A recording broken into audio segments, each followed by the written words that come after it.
کہ ان کے اتنے وسائل نہیں ہیں کہ وہ کوئی بہت ایکسٹرا آرڈینری کوئی ایکسپینسز بھی کر سکے. وہ خود انہوں نے آپ کو یاد ہے ایک دفعہ ہمارے ساتھ ان کا انٹریکشن بھی ہوا تھا, تو اس میں انہوں نے ریفر بھی کیا تھا کہ وہ کس گھر میں رہتے ہیں اور کیسے رہتے ہیں. وہ ساری چیزیں اپنی جگہ پہ. یہاں پہ یہ کچھ ایسی ڈیولپمنٹ ہوئی کہ پرائم منسٹر صاحب کو ان کے سٹاف کی طرف سے اپروچ کیا گیا کہ یہاں پہ ایک روایت ہے کہ جو بھی وزیر اعظم جاتے ہیں تو جانے سے پہلے وہ ہمیں کوئی ریوارڈ دے کے جاتے ہیں, اور ریوارڈ وہ سبسٹینشیل ہوتا ہے. تو پھر پوچھا گیا جی کہ کیا ریوارڈ جو ہے وہ آپ کو چاہیے, تو فرمایا گیا جی کہ آپ ہمیں جو ہماری تنخواہ جو ہے اس کے 3 سیلریز کے برابر جو ہے وہ بونس آپ دے دیں, یا ہمیں وہ آنریریم دے دیں. بیسیکلی ورڈ آنریریم استعمال ہوا ہے. تو ایک سمری تیار کی جاتی ہے, اس کے اوپر پرائم منسٹر کا اپروول لیا جاتا ہے. یاد رہے کہ یہاں پہ جب یہ سمری تیار ہو رہی تھی اور یہ ساری ڈسکشن ہو رہی تھی, جو سیکریٹری ٹو پرائم منسٹر ہیں غالباً وہ اس چیز کے حق میں نہیں تھے. ان کا یہ خیال تھا کہ ہمیں یہ نہیں کرنا چاہیے, چونکہ اسٹاف کی طرف سے ایک پروپوزل تھا اور ان کا جی اس کے اوپر ایک ٹریڈیشن بھی ہے, تو لیٹ گیٹ اٹ اپروو. تو سمری پرائم منسٹر کے پاس, اور پی ایم نے جو ان کے امپلائیز ہیں جس میں گریڈ 21 سے 22 کہ تمام ان کے جو ملازمین ہیں جو ان کے ہاؤس کے ہیں اور آفس کے, ان کے لیے انہوں نے 3 تنخواہوں کے برابر انہوں نے ایک ریوارڈ اپروو کر دیا. اور ان کا جی اس کا جو پھر جو نیکسٹ پروسیس ہوتا ہے, اب بجٹ میں یہ پیسہ نہیں تھا,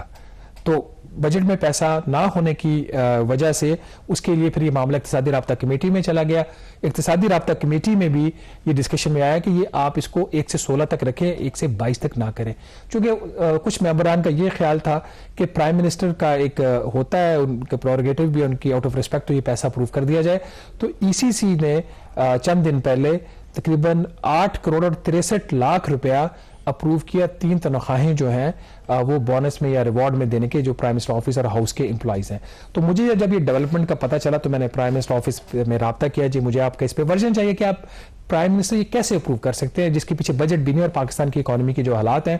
تو ایک اچھے جسچر کا مظاہرہ کیا گیا پرائم منسٹر آفس سے. انہوں نے کہا جی کہ ہم اس کو 17 سے 22 کا وڈرا کرنے کا کنسیڈر کرتے ہیں, پھر ہم آپ کو بتاتے ہیں. پرائم منسٹر صاحب سے بات کی گئی تو پرائم منسٹر نے کہا جی ٹھیک ہے 17 سے 22 کے جو آفیسرز کی کیٹیگری کے لوگ ہیں ان کو ریوارڈ نہیں دیا جائے گا, اور جو باقی 1 سے 16 کے ہیں ان کو ریوارڈ دے دیں. تو 1 سے 16 کا جنرلی ایک پیشنیٹ لوگ ویو لیتے ہیں کہ یہ مڈل انکم لو مڈل انکم گروپ کے یہ لوگ ہوتے ہیں, تو ان کو جو مہنگائی ہے اس وقت کو 28% پلس ہے تو ان کو دینا چاہیے. ایک تو یہ چیز. بٹ اب میرے پاس ایک جو نئی انفارمیشن آ رہی ہے وہ یہ آ رہی ہے کہ پرائم منسٹر سے تو اپروول لے لیا گیا کہ 17 سے 22 کا جو ریوارڈ ہے وہ نہ دیا جائے. ایک move with in the prime minister house چلی ہے کہ جو پی ایم کی آپ کو پتا ہے اس کے جو ونگ اس کے 2 اس کے ہوتے ہیں ونگز, ایک پبلک آفس ہوتا ہے اور ایک انٹرنل ونگ ہوتا ہے. ایک موو اب یہ چلی کہ جو انٹرنل ونگ کے جو افسران ہیں ان کو یہ دے دیا جائے جو 17 سے 22 کے بھی ہے ان کے لیے, اور باقی جو پبلک والے ونگ کے لوگ ہیں ان کو نہ دیا جائے. اب اس کے اوپر میرے پاس حتمی اطلاع نہیں ہے کہ ویدر وہ بھی ہوا ہے 17 سے 22 کے انٹرنل کو انہوں نے ریسٹور کر دیا یا نہیں کر دیا. جو میری لاسٹ بات ہوئی تھی اس میں تو 17 سے 22 کے جو تمام افسران ہیں ان کا انہوں نے منع کر دیا تھا. چلیں, بہرحال جو آپ نے کہا کہ ایک روایت ہے جو وہاں پہ ملازمین ہے پرائم منسٹر ہاؤس اور آفس میں کہ جو پرائم منسٹر جب جاتا ہے تو ان کے لیے اس طرح کا وہ تحفے کا اعلان کر کے جاتا ہے. تو آج مجھے ایک بات سمجھ آئی ہے کہ پاکستان میں جو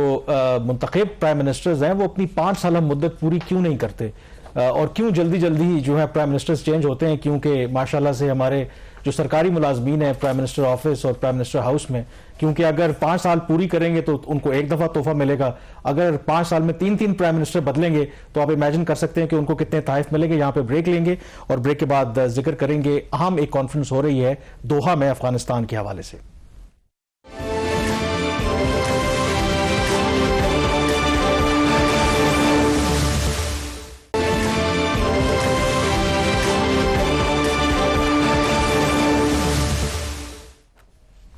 جی بریک کے بعد ایک دفعہ پھر آپ کو خوش آمدید کہتے ہیں. پاکستان کی سیاست میں جو ہلچل چل رہی ہے وہ اپنی جگہ پہ, لیکن ریجن اور انٹرنیشنل سطح پر بھی ڈیولپمنٹس ہو رہی ہیں, اور کل اس سلسلے میں 2 روزہ کانفرنس کا آغاز ہو رہا ہے دوحہ میں افغانستان کے حوالے سے.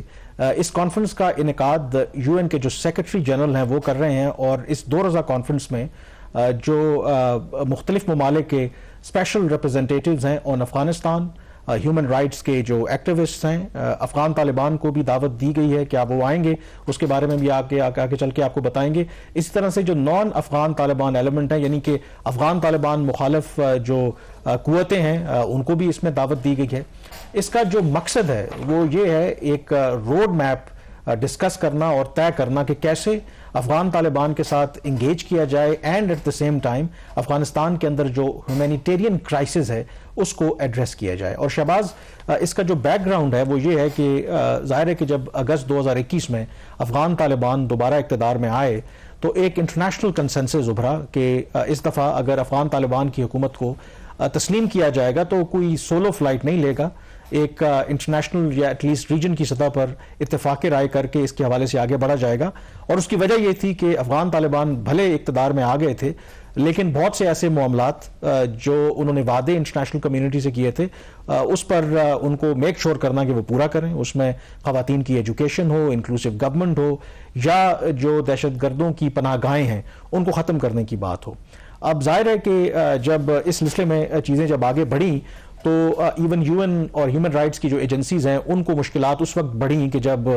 ایک جو چیز افغان طالبان نے فیصلہ کیا کہ وہ بچیوں کی جو تعلیم ہے اس پر انہوں نے پابندی عائد کر دی, خواتین کو کام نہ کرنے کی انہوں نے اجازت دی, جس کی وجہ سے ان کے لیے مشکلات ہوئیں. تو پھر پچھلے سال مارچ اپریل میں جو یو این سیکرٹری جنرل ہیں انہوں نے ایک اسپیشل کوآرڈینیٹر اپوائنٹ کیا کہ ایک انڈیپینڈنٹ وہ اسیسمنٹ دیں کہ افغان طالبان کو کیسے ڈیل کیا جائے اور افغانستان کے جو ہیومینیٹیرین کرائسز ہیں ان سے کیسے نپٹا جائے. تو پچھلے سال نومبر میں جو اسپیشل کوآرڈینیٹر تھے انہوں نے اپنی ایک رپورٹ انڈیپینڈنٹ اسیسمنٹ دی جس میں انہوں نے یہ کہا کہ افغان طالبان کے ساتھ انگیج کرنا چاہیے, جو ہیومینیٹیرین کرائسز ہیں ان کو ڈیل کرنے کے لیے ان کے ساتھ کانٹیکٹ میں رہنا چاہیے, لیکن یہ جو کوآپریشن ہے یہ اس پہ ڈیپینڈنٹ ہونی چاہیے کہ افغان طالبان وہ خواتین کی ایجوکیشن ہو, وہ سیکیورٹی اور باقی جو کنسرنز ہوں ان کو وہ کیسے ایڈریس کرتے ہیں. اس میں جو ایک اہم جو ریکمنڈیشن جو اسپیشل کوآرڈینیٹر کی طرف سے آئی وہ یہ تھی کہ یو این ایک خصوصی نمائندہ آن افغانستان اپوائنٹ کرے, اور اس کی پھر منظوری دسمبر میں یو این سیکیورٹی کونسل کا اجلاس ہوا. چائنا اور روس نے ابسٹین کیا اس قرارداد پر ووٹنگ سے, لیکن باقی امریکہ اور جو یورپین ایلائز تھے انہوں نے اس کو سپورٹ کیا. اب اس جو 2 روزہ کانفرنس ہے اس میں ایک اس ایشو کے اوپر ڈیٹیل بات ہوگی کہ کیا اپوائنٹ کرنا چاہیے نہیں کرنا چاہیے, کیونکہ افغان طالبان نے اس کی مخالفت کی ہے. وہ کہتے ہیں کہ جو یو این اسپیشل انوائے ہے وہ تب اپوائنٹ ہوتا ہے یا تو اس ملک میں کوئی تنازع چل رہا ہو یا اس ملک میں ایک ٹرو ریپرزینٹیٹیو گورنمنٹ نہ ہو, تو وہ اس کی مخالفت کر رہے ہیں. اچھا کامران, اس پہ جو ان کی اپنی منسٹری ہے ان کی فارن افیئرز کی افغانستان کی, انہوں نے بھی ایک اسٹیٹمنٹ دیا, مجھے تو کوائٹ انٹرسٹنگ ان کی اسٹیٹمنٹ لگی ہے. اس میں وہ سارے جو ایشوز ہیں وہ اس کو ہائی لائٹ کر رہے ہیں, انہوں نے بلیک اینڈ وائٹ میں لیا کہ ہماری جو ماضی میں بات ہوتی رہی 2.5 ایئرز میں, اور جس میں وہ بات کریں کہ انہوں نے جو ان لافل یونیلیٹرل جو سینکشنز لگائی ہوئی ہیں, بلیک اینڈ ریوارڈ لسٹ, اس کو بھی تھوڑا سا ایکسپلین کیجیے کہ کون سی ہے بلیک لسٹ کی تو سمجھ آتی ہے, ریوارڈ لسٹ کون سی ہے, اور جو ریلیز ہے افغانستان کی جو ریزروز ہے آفیشیل فارن کرنسی کے جو امریکہ نے ود ہولڈ کیے ہوئے ہیں وہ کریں, ہم اس کے اوپر بات کریں. بٹ مور امپورٹنٹ انہوں نے کہا جی کہ ماضی کا جو تجربہ رہا ہے, ان لائک انہوں نے کہا جی پچھلے جو 20 سال گورنمنٹ چلتی رہی ہے افغانستان میں, ہم کسی بھی قسم کے دباؤ کا شکار نہیں ہوں گے. یہ آپ تمام جو ممالک ان کو کلیئر ہو جائے, جنہوں نے اپنی اسٹیٹمنٹ میں امپورٹنٹلی انہوں نے یہ کہا ہے کہ آئی تھنک اپیرنٹلی انہوں نے تو ریفیوز کر دیا اٹینڈ کرنے سے. انہوں نے کہا کہ ہم تب اٹینڈ کریں گے جب ہمیں as a civil representative of Afghanistan سمجھا جائے گا, کیونکہ یو این نے جہاں افغان طالبان کو دعوت دی ہے وہاں پر ایکول نمبر آف جو ریپرزینٹیشن ہے جو دوسرے افغانستان میں اسٹیک ہولڈرز ہیں اس پر افغان طالبان جو ہے وہ کہتے ہیں کہ نہیں جی ہم ٹرو ریپرزینٹیٹیو ہیں. تو ظاہر ہے کہ انٹرنیشنل کمیونٹی تو اس طرح سے نہیں مانتی. اب اس کے اندر کی ایلیمنٹ یہی ہے کہ افغان طالبان اپیرنٹلی اب اگر نہیں جائیں گے تو کیا جو یو این کا اسپیشل انوائے ہے وہ اپوائنٹ کیا جائے گا. کچھ لوگ یہ کہہ رہے ہیں کہ ہو سکتا ہے کہ اس کا نام بدل دیا جائے, کوآرڈینیٹر اس کو رکھ دیا جائے اور وہ شاید افغانستان نہ جائے, باقی جو انٹرنیشنل جو ایفرٹس ہیں ان کو کوآرڈینیٹ کرے. اور یہ امپورٹنٹ آئی تھنک اسٹیپ ہے اگین, کیونکہ افغان طالبان جب سے اقتدار میں آئے ہیں سوائے چند ممالک کے, چین نے ظاہر ہے کہ اپنا انہوں نے ایکسیپٹ کیا پچھلے مہینے افغان طالبان کا امبیسڈر, ادروائز ابھی تک کوئی ایپیٹائٹ نہیں لگتی پوری دنیا میں کہ وہ افغان طالبان کی حکومت کو فارملی ریکگنائز کرے. اور ایسا کوئی افغانستان کی پارٹ کے اوپر ڈیسپریشن بھی نظر نہیں آ رہی, وہ لگ نہیں رہا کہ وہ ویسٹ کی جو ڈکٹیشن ہے یا ان کی ویسٹ کی جو ٹون ہے اس کے اوپر وہ ڈانس کریں گے. ان کا ایک اپنا مزاج ہے, وہ انہوں نے ثابت کیا ہے, انہوں نے دنیا کی جو سپر پاور ہے اس کو شکست دی ہے. وہ ابھی بھی سمجھتے ہیں کہ they can tackle the world without even their recognition, although they would love to have that. لیکن کوئکلی وقت ہمارے پاس ختم ہو رہا ہے. دیکھیں جب آپ پاکستان ہو یا کسی ملک میں بھی اپوزیشن میں ہوتے ہیں تو آپ پر کوئی ذمہ داریاں نہیں ہوتی, اتنا آسان ہوتا ہے. جب آپ اقتدار میں آتے ہیں تو پھر آپ نے اپنے ملک کی عوام کو بھی دیکھنا ہوتا ہے, تو پھر چیلنجز بڑے مختلف نوعیت کے ہوتے ہیں. تو کیا افغان طالبان اقتدار میں رہ کر ایک آئسولیشن میں رہ کر اپنے لوگوں کو ڈیلیور کر سکتے ہیں؟ یہ ایک بہت اہم سوال ہے. بہرحال پروگرام دا ریویو سے اتنا ہی. مجھے کامران یوسف اور شہباز رانا کو اجازت دیجیے. اللہ حافظ.